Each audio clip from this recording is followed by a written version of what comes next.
Hello, everybody. Hello. This is Ed and Chris. We're here to virtually drink with you because it's Thursday, and that's what we do. It's a tradition, Yeah. unlike any other.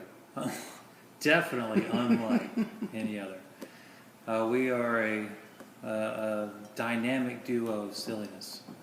But we have a good time. We talk about wine. We talk about our restaurant that we so adore every day. It's been an interesting week to start off. Chef, I know we're excited getting back into the family meals, and the weather's a little bit more. I don't know. The sun's out. It's still cold. It's cold, but it's not miserable. So a lot more people were out today. The wind is really howling out there, but Yeah. the sun changes everything. I stayed up there at Mom's house last night, and the wind was. It was howling. It wasn't was shaking the house. It was. I remember that cane of wind. Yeah.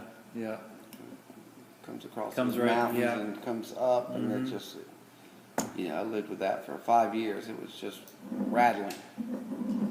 Well, it's nice to have good bottles of wine when it's cold, you know.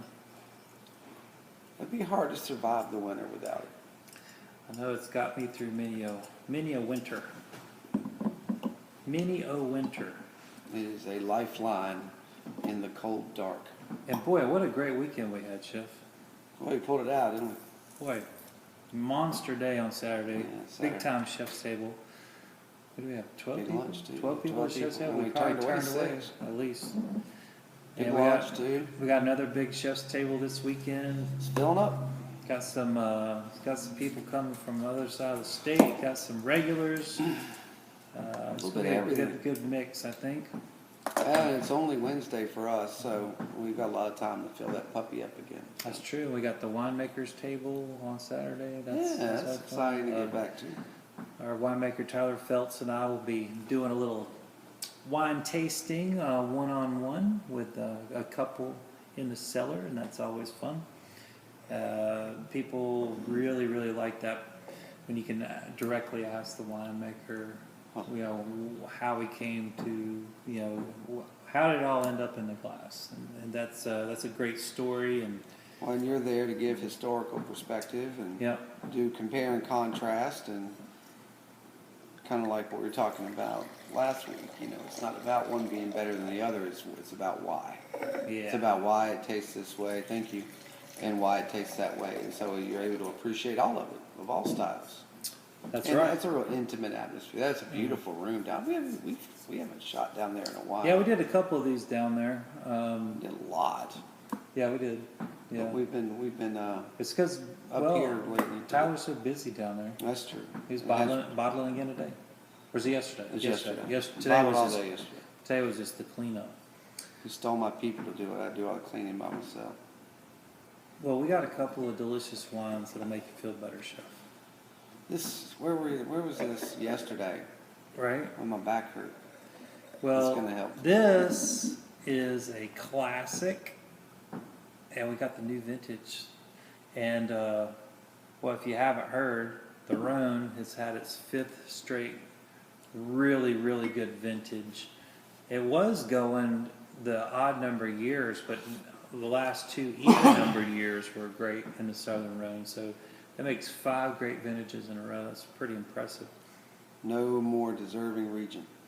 Yeah, so if you don't know, Saint Cosme here is our producer, and this is a Côte de Rhone, and that is, generally speaking, a GSM, and GSM stands for Grenache, Syrah, Mourvèdre.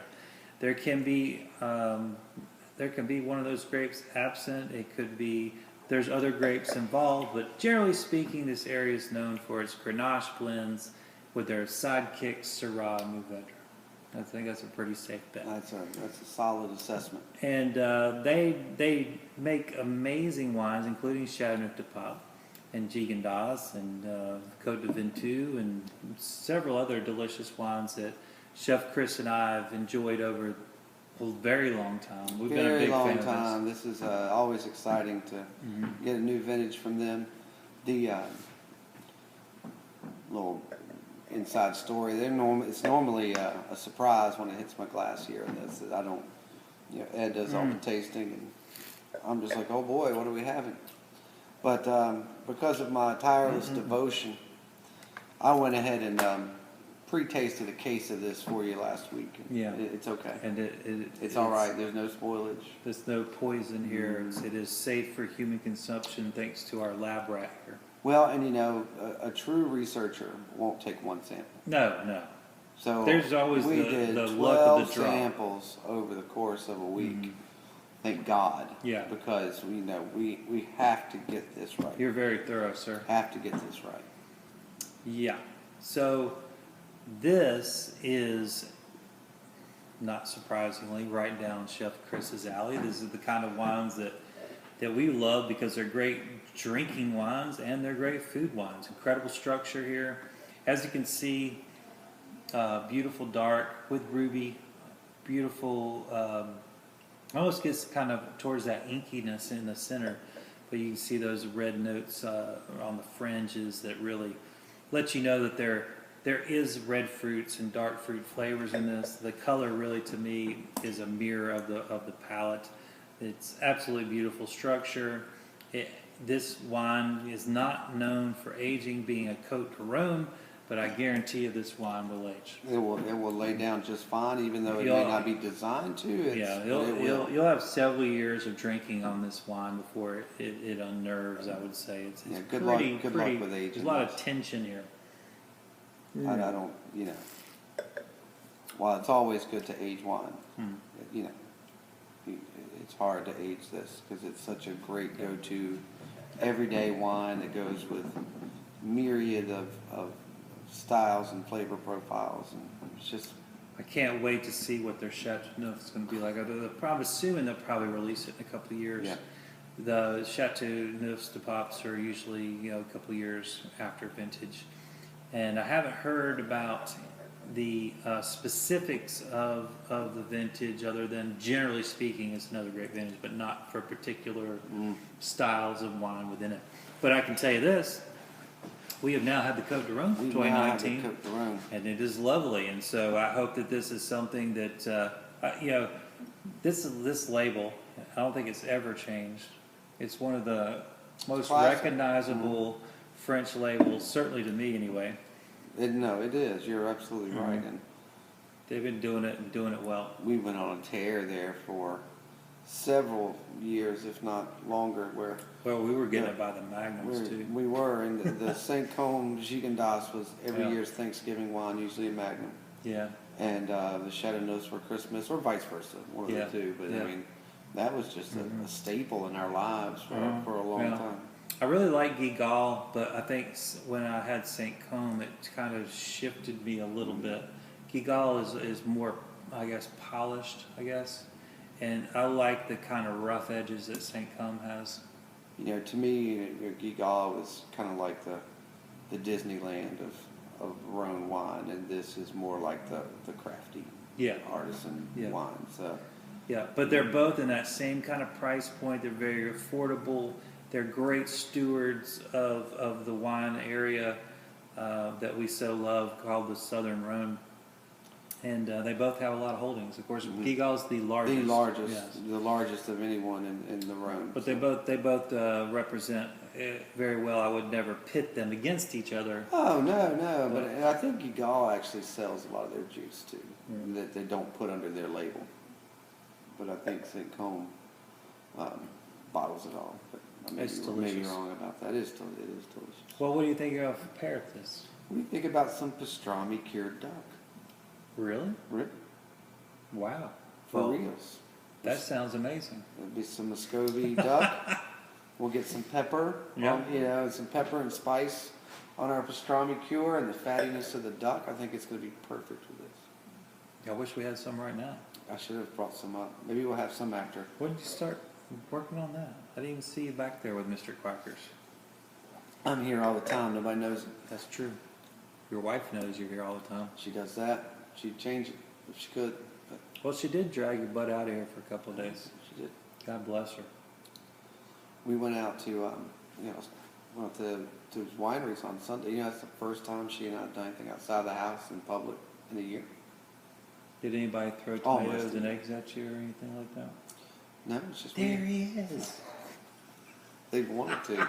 They're scared of him. Yeah, good for you supporting the local wineries. Yeah, it was fun. It was neat, You had a couple of them, right? We had two. The last one was kind of it was on the way back, so we didn't plan. We planned to just go to the one. But, I mean, since the pandemic, we haven't Well, yeah. done anything. It's kind of put the brakes on everything around here. And we haven't done anything. We've left town twice, but only to be alone and not go anywhere. Right. In a year, basically. So Yeah. I was shocked when she brought it up. It's like, let's go try out that vineyard. I said, what? Yeah. Of course, there wasn't anyone there. I mean, there was a little group off. Yeah, you're outdoors. We were outdoors and we were out by the fire pit. It was lovely. The wine was good and we had a good time. Yeah, we our staff did a couple of impromptus to wineries, but only outdoors. Lots of sunshine, lots of space. Yeah, we talked about going to the llama place, but it was a little too far of a drive. Because, I mean, I didn't get home from work till like 1 o'clock on Sunday. And I didn't feel like, was it Clemens or something like that? Or where's the Divine Llama? I don't know where you went. No, where y'all went, the Divine Llama place. Isn't that like Oh no, 40 minutes out? It's right out Yadkinville. Yeah, all right, maybe I was. Yeah. It didn't take, anyway, I thought it was further than that, and I didn't want to do all that driving, but it's great. Yeah. This place, it's a little haul. It's quite a few turns. I mean, you're not going to happen by it. Mm-hmm. I mean, it's So what's the name of it? Sirah, I think. Serre. Yeah. It may be pronounced differently, who knows. Yeah. But, it was cool. Well, Being a big, huge, modern barn, huge area outside and inside, huge. Tons of tables and Adirondacks. The inside, tons of tables, plenty of space. They had the charcuterie and all Right. sorts of things. Beautiful. We have got a new big charcuterie restaurant in town. Beautiful big bathrooms. Anyway, new places have, they always have very modern, cool stuff. Yeah. The only thing is there's no vineyard. Yeah. And so I know they're planning on it, but, I mean, there's nothing. Mm-hmm. So the view is pretty. You see the mountains and everything. But I guess I thought there would be at least stakes or where you would see the vineyard. Maybe it's off, Yeah. past the tree line or something like that. But lovely. Yeah. It was lovely. Well, We sounds stopped by Round Peak on the way back. That's always a winner. Oh yeah. Yeah, it's so pretty out there. Yeah, and they also have a brewery out Good there as views, well. too. Yeah. So if you They don't like moved their wine- brewery to Elkin, but they still have all their beers there. Their beers are there to buy, but they don't brew there anymore. Oh, really? I didn't know that. They built that huge new brewery in Elkin. Round Peak did. Huge. I went out there a couple of years ago when they were finishing it up with Jeff Leftwich, who used to brew for them. Oh, did you really? That's pretty. Midsummer? Mm-hmm. Yeah. They're getting a lot of traction too. They're doing really well out in Westfield. Well, I love seeing all these breweries and wineries in our area. I just love it. The more the merrier. Bring it on. Absolutely. We're an area that likes good things. Good food, good Thank you. wine, Appreciate it. good brews. And here we go. We're going to move on to something a little bigger, jammier, more modern. Seven Sinners. This is their petite sirah from 2017. And this is really nice because it really does have that kind of, I don't know, to me it really says low die. And if you don't know, this is from the same people who make 20 Bench. A lot of people are familiar with I didn't know that Yeah, Napa. 20 Bench, yeah. But this is their low die. So they have holdings and they're doing different things from different parts of California. And this is a big one, and it's big on the value too. So you get that big God, it nose. smells like Lodi, doesn't Yeah. it? Smells like ripened fruit. And there is all that fruit that you want, and nice and dry finish. Black fruit for days. Oh my God. Black plum, black cherry, plum. black berries. It is absolutely delicious. And boy, it really delivers a lot of bang for the buck. We have a lot of people that love this California style blends, and usually there's petite sirah in them. And we don't see as much of, but we are starting to see more of petite sirah as a single varietal. And I think this is a great expression of what petite sirah tastes like. So many times we just have it in a blend, we don't really know what it tastes like. And it's funny how if you live as long as we have, you see it full circle, because in the 90s and the early 2000s, petite sirah was everywhere. Yeah. You know, it was a big standalone varietal option, and then it just went away. It went into blends, and it just stopped. And now it's coming back around, and it's fascinating to watch trends come and go. Oh yeah. I just had the Stag's Leap petite sirah over Christmas. It was absolutely beautiful. Stag's Leap putting out something good, huh? Imagine that, right? So here you have something at a fraction of that cost. They can really introduce you to the beauty of petite sirah. What people really like about it is it has a full bodiedness.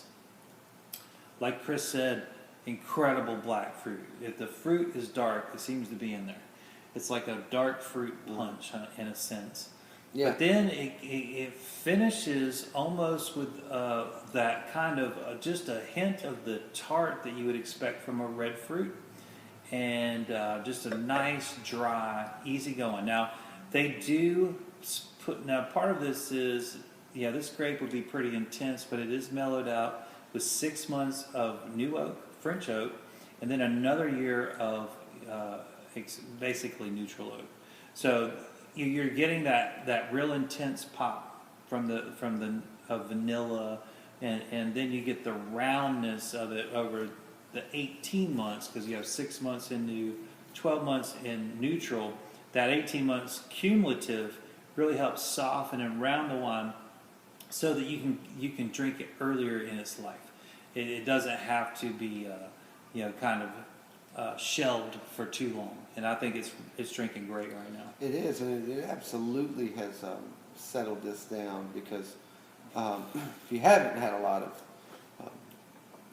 single varietal petite sirahs, they, in uncapable hands, they can be rough. You gotta know what you're doing, yeah. And so it really does take somebody who's worked with this grape a long time to do it without it being overwhelming with the fruit, and because it's not a tannicky grape. I mean, right. This is, it's very velvety and soft, but the fruit is so intense that it'll get away from you, and if you don't know what you're doing, and clearly it has that that subtle gaminess to it, which I like.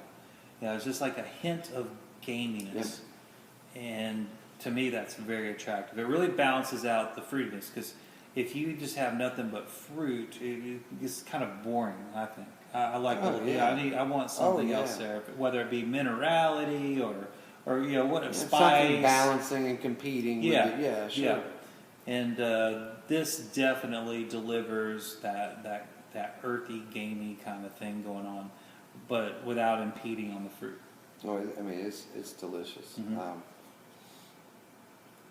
I've always loved petite sirah as a balancer and blends, and truth be told, I've never been like, oh, I want a petite sirah. Right. I mean, who wakes up in the morning with that? Bubba Gelly loves petite sirahs. He does. Petite. That's one of his favorite ones. Yeah. But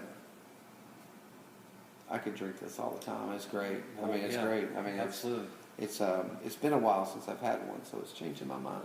Yep, and we probably visited this a couple of years ago. I think it was the Zen, though. Oh, that's true. That's right. You're right. You're right. We did have their Zen. So, they have the exact same label for their Zen as well. I think they have a blend as well. I think they have 3 offerings. I think there's a blend. A blend in there somewhere. Yeah. But this is a beautiful single varietal. And Chef, what do you got in mind to throw at this? Well, we're going to do some Darcy Farms chorizo with this, and we're doing it kind of in the style of a meatball, I guess. But we're softening. I think the spice of the spice and fat of the chorizo would be a good accompaniment with this fruit. This fruit needs something. Agreed. Needs something big to compete with it. This will destroy something mild. Yeah. So I think that that's going to work great. Well, we did a tester on this for the chef's table last week. It was a small part of a larger dish. Oh, yeah. But I like the way with the lobster and the clams. Yeah. So I like the way the chorizo interplayed with those things, and I think it's, I think we're going to do something similar to that with this, and it's going to work out. The spice and the fruit, and just a little bit of heat. The chorizo from Darcy Farms is not like the real hot chili Mexican chorizo, but it is a ground. It's not like the hard Spanish. So it's kind of a nice in between where the Spanish chorizo tends to be more mild, but the texture is much different. Where the Mexican chorizo is very spicy. And this kind of runs right down the middle. Agreed. Yeah. It's just what it'll need. And duck and chorizo back to back. That's not a bad day, is it? That's pretty good living. Yeah, and boy, if we have, I hope you made plenty because made plenty. Our turnout last week was ridiculous. We had almost 30 people. Every time I looked up, here you come through the door. Yeah, 3 more, 4 more, 5 more. Yeah. I mean, it was a, if not the best turnout, it was right up there. It was that we've ever had. Yeah, and I had a couple people try to join the middle of it. I'm like, I'm sorry, we're halfway through this and I'm overwhelmed. Well, and it's funny too because it's funny for us. It's not for you because it doesn't matter how many people we throw at you. We can have 2 or 3 people helping you, but they can't do what people want from you. Right. Yeah. And it's just they can do the work. Yeah. They can pour the water, which is important, and clear things, and that's very important. But they're there for the Ed show, and they don't want to see Clay.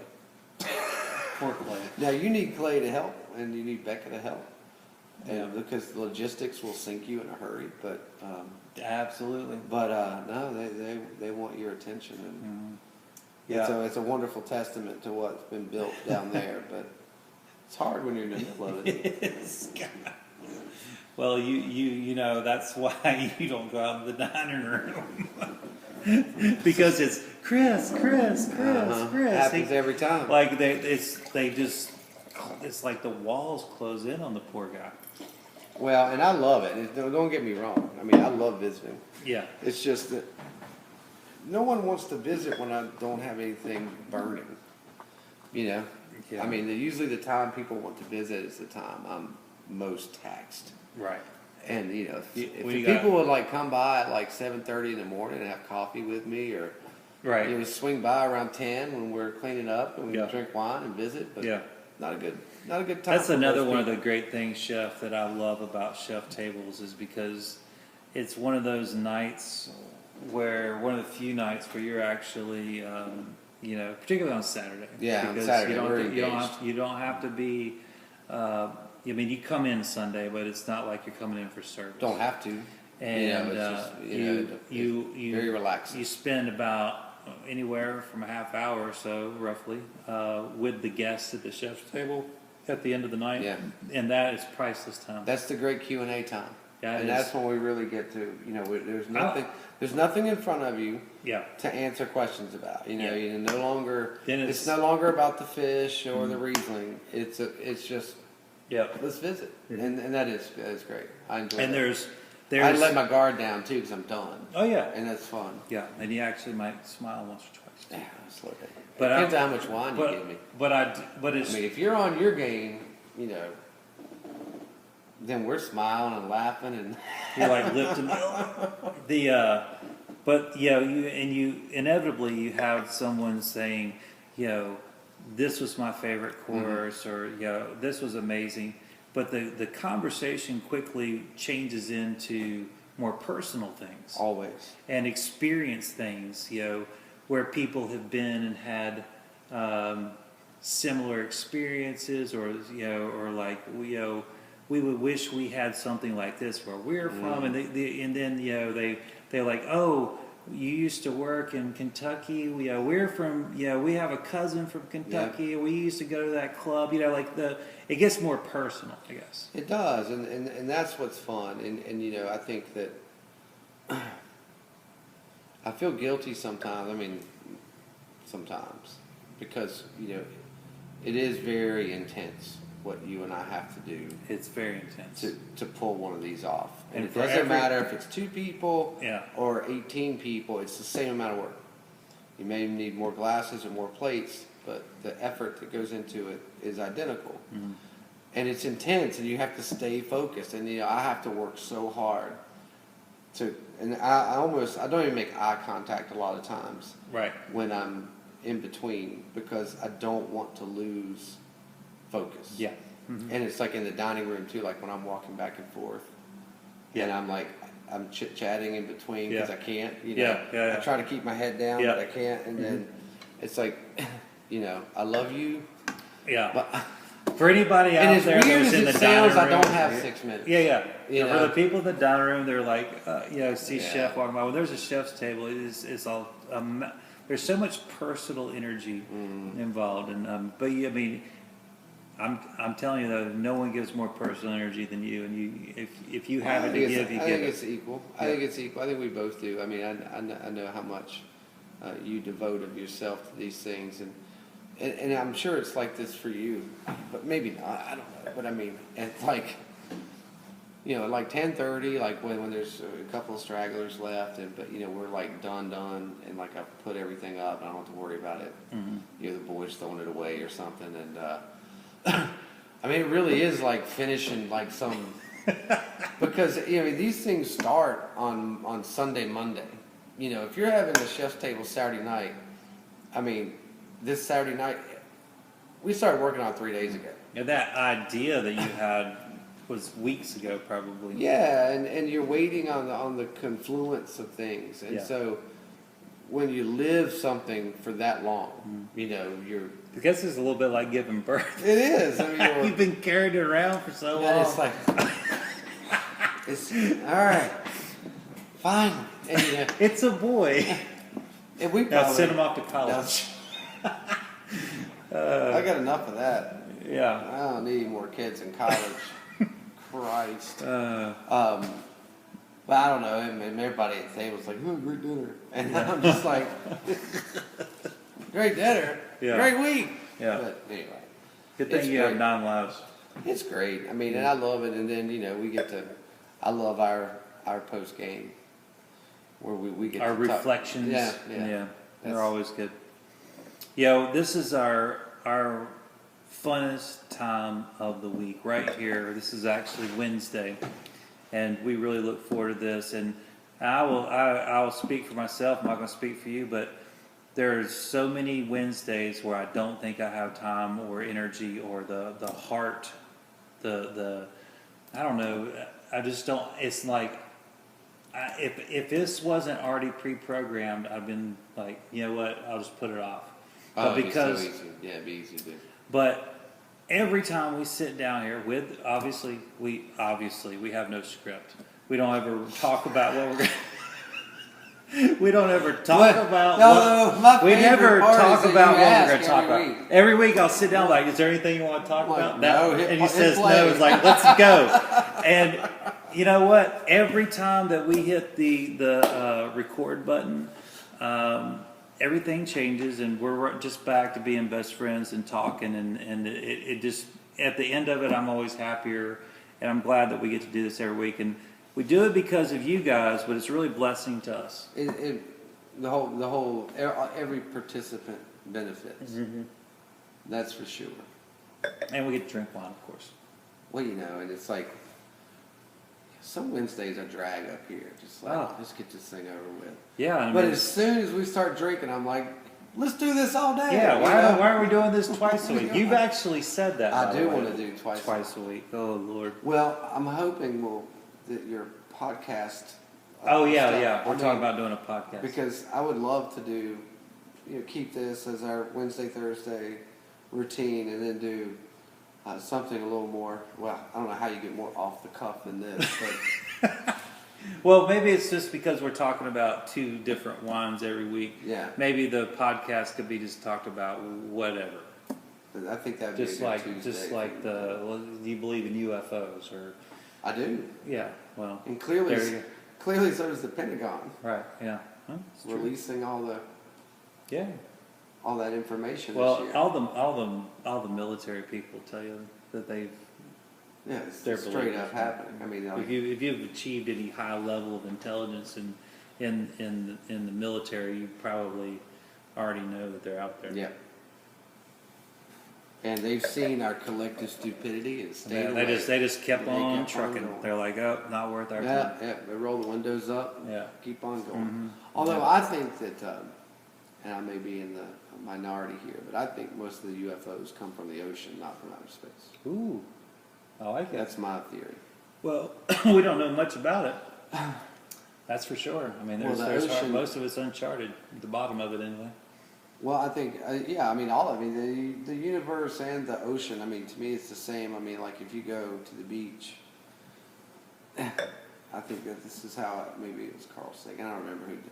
You go to the beach with a mason jar and take about 2 steps out, and you go like this.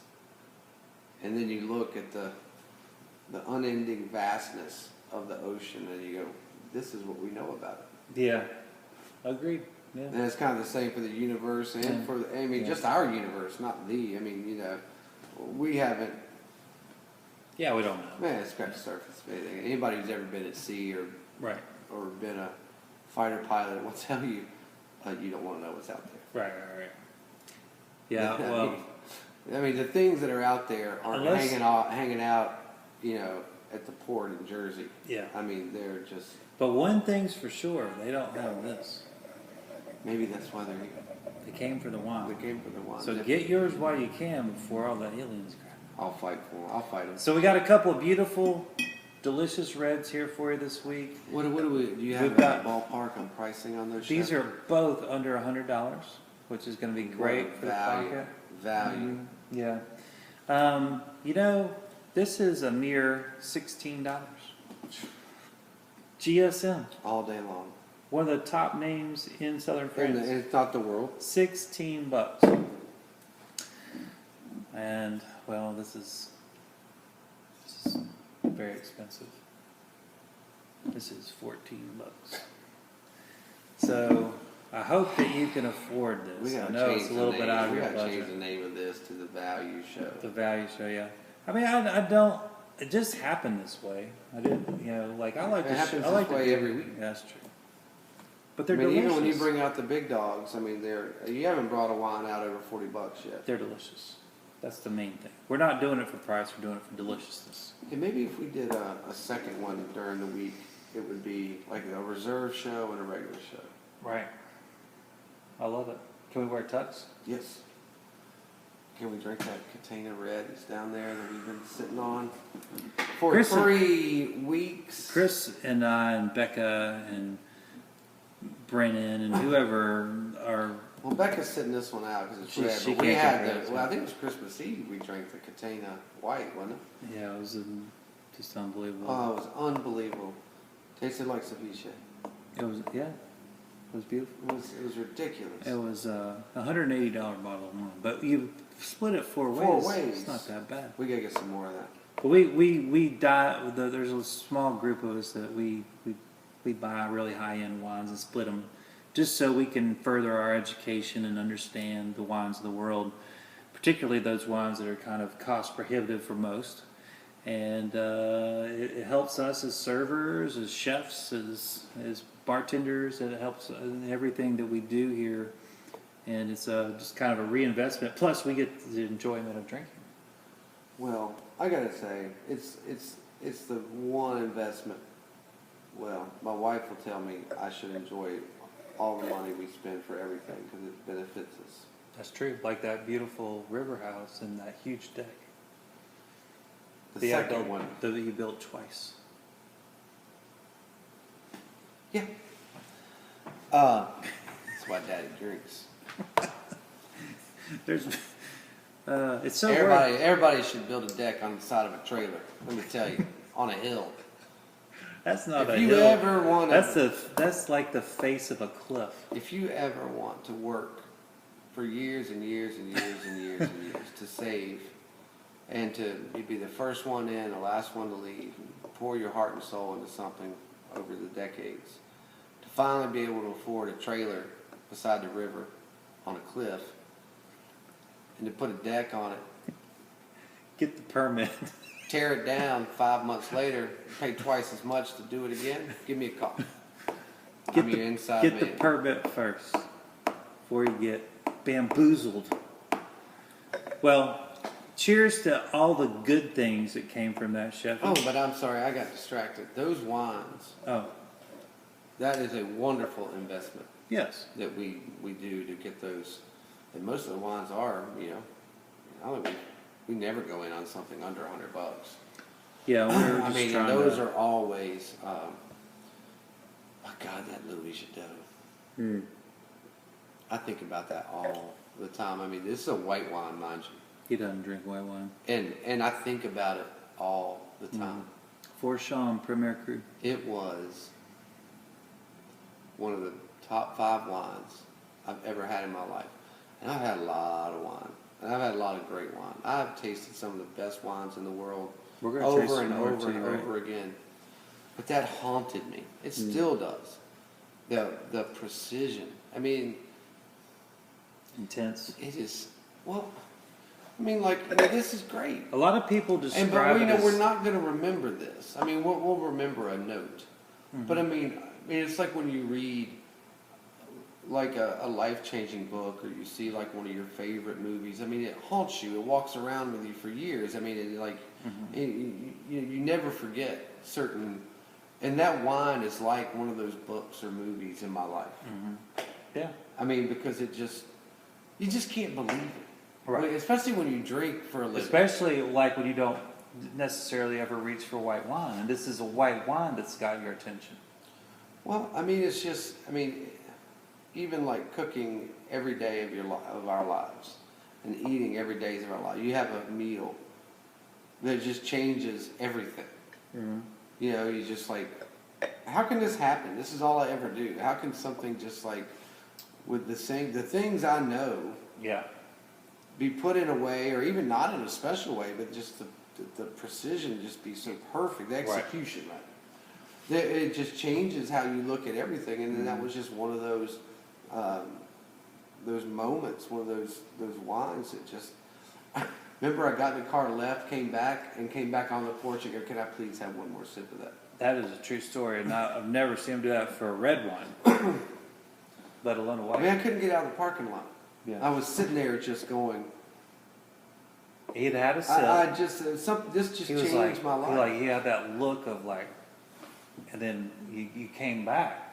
It was Yeah. Yeah. There's a lot of people use the word tension in Chablis, and that's that it just there's a feel or an emotion in there. It's just wound up, and that's why people are willing to pay $100-$200 a bottle. It was worth every penny, and I would gladly pay it again. And the thing is, But you're not going to drink that on a regular basis. oh no, I don't mean like today, but I mean like I want to do that again this year. Yeah. I mean beyond all the other Yeah. wines we would do, but I'll never apologize for being a French snob. Because I don't apologize. I don't apologize for it. But you know what? I do a good job of not forcing it down people's throats, so. And that's fine. But I mean, I guess my compliment to it is their tier system, their Grand Cru, First Cru. Yeah. Their system gets it right. Here, We don't have a system. We don't have a system, Yeah. and you can buy, and it's not uncommon. And I don't want to name names, but it's not uncommon to spend $100-$150 on American wine, and it tastes like a $40 bottle. Absolutely. And let me tell you what, in the French system, that stuff doesn't happen. No, you're right.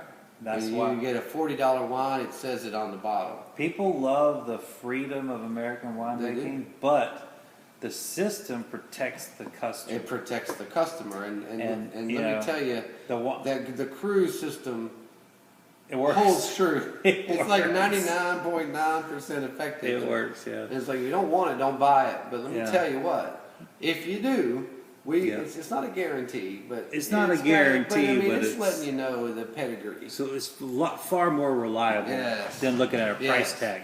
And that's the confusion here. You know, the Premier Cru and Grand Crus don't necessarily have to be that expensive. They're going to be more expensive, yes. Yes. But no, yeah, you're but right. there's Yeah, a range you're right. within them as well. Yeah, of course.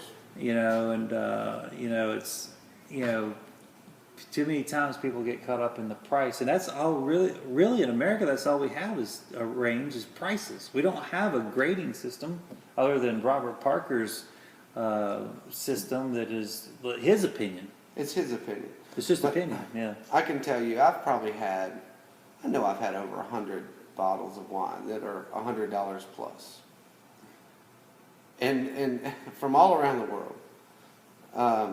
And all the ones that didn't taste like they were worth $100 were American. Mm. Yeah. Not to say that I didn't have amazing American right. wines Yeah. that were $150. Yes. I have. I mean, like mind blowing. Of the disappointing ones, They were all yeah. American. Yeah. You know, I've never had a Spanish, an Australian, a French, In a that South price American, point, that there price was a- point that didn't taste like its Yeah. price. All the ones I have were American. That they weren't bad. It's just like it's $40 wine. Yeah. And you And drank you- it, and and I you drank it. liked it. It just didn't. I Didn't just- feel. there was It 80 didn't feel as good. There was going. $80 missing. Yeah, right. Well, we don't have to worry about that today, folks. We got you covered for more. And this man's got you covered. You want to get into that reserve list? We can do that You don't too. have to. It'll be pre-tested. You don't have to. It's not a crapshoot there. Yeah. That's true. We've got another beautiful value show for you, and I hope you enjoy these as much as we do. Keep watching us on Thursdays as we ramble on about God knows what, but mostly we talk about wine. And we do love wine. We love good food, and we appreciate you being here So much. Stay healthy, and when we can see you in person, we'd love to do that. And until then, we'll keep seeing you here. Look forward to it. Take care.